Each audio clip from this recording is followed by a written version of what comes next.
There are so many memories of my time at Queen's, and I didn't actually start out in drama. I took a Drama 100 in second year and fell in love with the program and the people, and then devoted most of my time through my undergraduate to being involved with different aspects of the drama program at that time. So I was studying acting, design, and was also part of student government.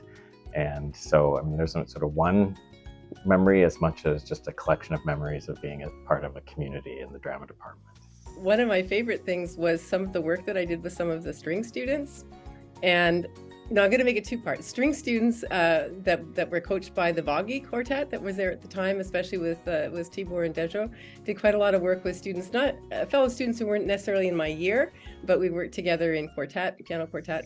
And the other part of that was that when I first got to Queen's, my teacher was Margaret McClellan. She'd been my teacher growing up and for the first year of my time at Queen's. But immediately she put me with a voice student, Catherine McConnell, who was switching clarinet to voice. And so immediately I was accompanying people, which I had done earlier in life.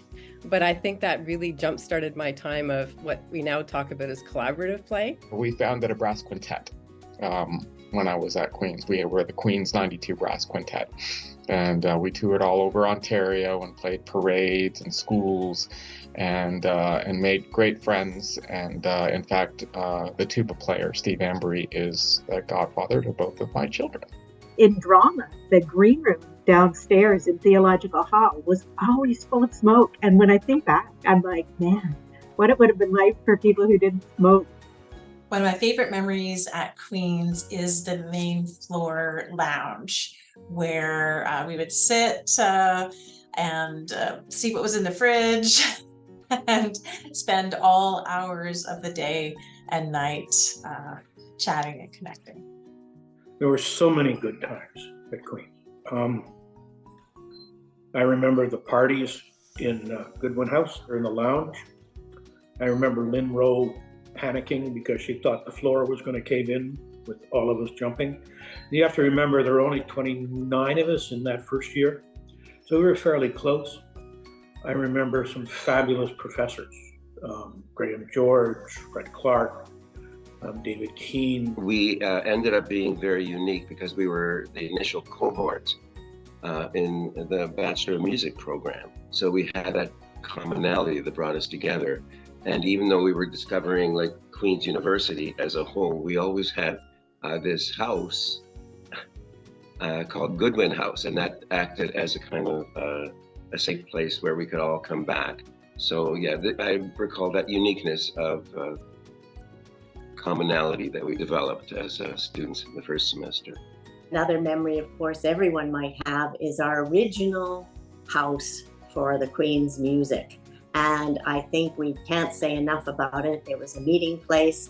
It was our practice. There were these modern practice cubicles. And then there was the bathroom upstairs that everyone liked to practice in. And then there was Kirk playing on the roof.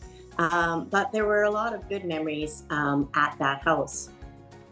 Well, for the first year anyway, I was very popular because I was the only one in the music, as a music student there, who was of age to drink.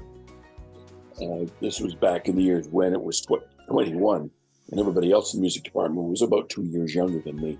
So I was very popular until they changed the drinking age. And oh look, a poem. It's called Homecoming. Queen's University, 50 years after the hard work and studies, the jokes and the laughter, we were the guinea pigs, first music grads. Dr. George, Dr. Clark, they were like our two dads.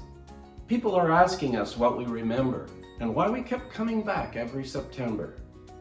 We had our own pad. Goodwin House was for us, for classes and practice, and that lounge was a plus. Since '73, there's a lot to recall.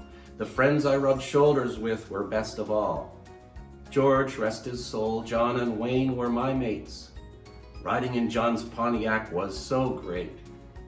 So an oil thigh and toast to musicians I treasure. Thank you for making those years such a pleasure.